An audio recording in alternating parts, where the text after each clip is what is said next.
सुप्रभात प्यारे बच्चों।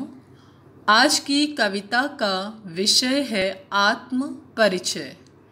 आत्म परिचय शीर्षक से ही आपको स्पष्ट हो गया होगा, स्वयं का परिचय, जिसे हम आत्म कथा भी कह सकते हैं। हरिवंश राय बच्चन जी क्या कहते हैं अपनी कविता के माध्यम से, चलिए पढ़ते हैं।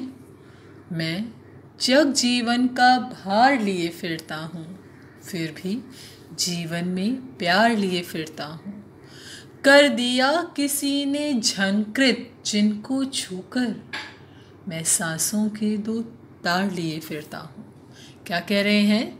मैं संसार, इस जग, इस संसार, इस जीवन का जो भार है, जो कष्ट हैं, जो परेशानियां हैं, उनको लेकर फिरता हूँ, लेकिन फिर भी मेरे जीवन में प्यार है। ऐसा नहीं है मैं प्यार से शून्य हूँ। प्रेम मेरे जीवन का आधार है, मैं उसे लिए फिरता हूँ। कर दिया किसी ने झंकृत जिनको छूकर, किसी ने अर्थात उनकी पत्नी, अपनी श्यामा, जो उनकी पहली पत्नी थी, उनके बारे में इन्होंने एक कविता लिखी है। उनका जिक्र है इस कविता में। वह कहते हैं, कर दिया किसी ने झंकृत जिनको छूकर, मैं सांसों के दो तार लिए फिरता हूँ।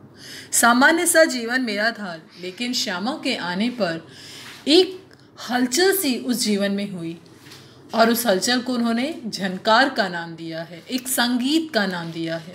पत्नी के आने से उनके जीवन में एक अलग सा रोमांच, एक अलग सा ही बेख्याली सी आ गई, एक अलग सा ही संगीत उत्पन्न हुआ, जिसे वह अपने इस कविता के माध्यम से बताते हैं। फिर क्या कहते हैं?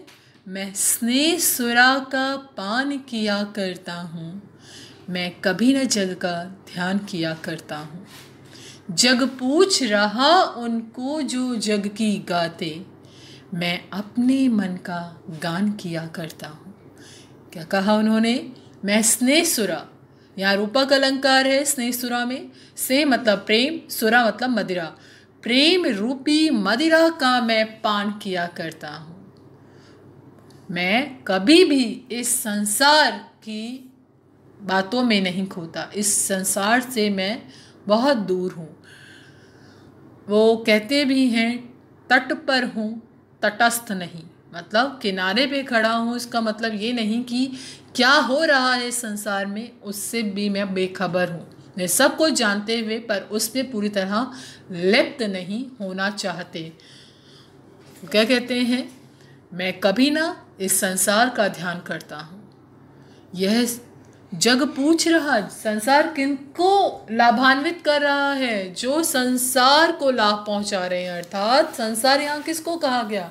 बड़े बड़े पूंजीपति वर्ग को, उन लोगों को जो बहुत सत्ताधारी हैं, उनके लिए यहाँ पर ये पंक्तियाँ हैं कि उन्हीं को वे लोग पूछते हैं जो उनकी गाते, मतलब उनकी प्रशंसा कर रहे हैं।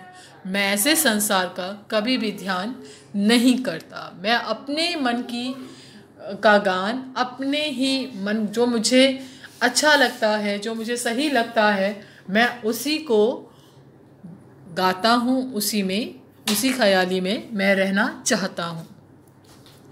मैं निज उर के उद्गार लिए फिरता हूँ, मैं निज उर के उपहार लिए फिरता हूँ। है यह अपूर्ण संसार न मुझको भाता, मैं सपनों का संसार लिए फिरता हूँ। क्या कह रहे हैं यहाँ पर? मैं निज उर, मतलब निज मतलब अपना, और मतलब हृदय, अपने हृदय के उद्गार, जो समस्याएं हैं, परेशानियां हैं, उनको लेकर घूम रहा हूँ। मैं अपने ही हृदय के उपहार मतलब प्रेम स्वरूप जो यादें हैं, वह उनके लिए उपहार हैं। वह कहते हैं मैं उन उपहारों को लेकर फिर रहा हूँ। यह अपूर्ण संसार न मुझको भाता। बेटा मैं यहाँ पर एक चीज़ लाइन बोलना चाहूँ कि आपने कक्षा 11वीं में पढ़ा था, दुष्यंत कुमार की गज़ल में एक शेर आया था, खुदा सही ना सही आदमी का ख्वाब सही, कोई हंसी नज़ारा तो है नज़र के लिए। यहाँ वही कहते हैं हरिवंश राय बच्चन जी कि यह अपूर्ण संसार ना मुझको, ये संसार अपूर्ण क्यों है? क्योंकि यहाँ प्रेम, करुणा, ममता, ये मानवीय भावों की जगह घृणा, ईर्ष्या, द्वेष, प्रतिद्वंद्विता, इन सब चीज़ों ने ले ली है।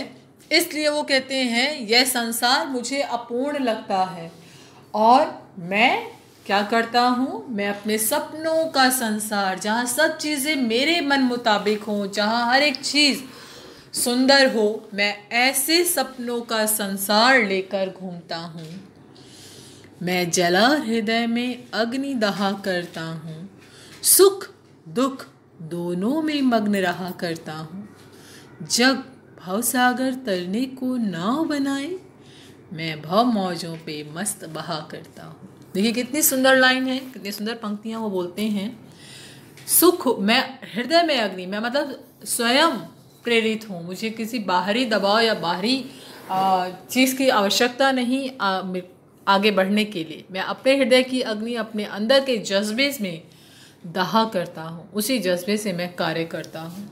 सुख हो या दुख हो, दोनों में ही मैं निस्वार्थ भाव से मस्त रहता हूँ। मैं किसी भी तरह की परेशानियों में आपा नहीं खोता, न बहुत ज़्यादा खुश होने पर सब चीज़ों से मुखरित होता हूँ, मतलब विमुख होता हूँ। वह कहते हैं मैं हर स्थिति में सामान्य ही रहता हूँ। जग संसार क्या बना रहा है, कष्टों से, परेशानियों से निकलने के लिए नाव अर्थात संपत्ति, धन संपत्ति का संचय कर रहा है ताकि वह हर एक कष्ट से पार हो जाए। लेकिन कवि क्या कहते हैं कि मैं उन्हीं कष्टों में मस्त बहा करता हूँ, अर्थात मैं अपने जीवन को संतुलित या खुशमय बनाने के लिए या हर एक तरह की समस्याओं से बचने के लिए धन या इन सब चीज़ों के संचय में मैं अपने जीवन को नहीं व्यर्थ कर रहा, मैं इन परेशानियों में ही रहना मुझे भाता है। मैं यौवन का उन्माद लिए फिरता हूँ, उन्मादों में अवसाद लिए फिरता हूँ।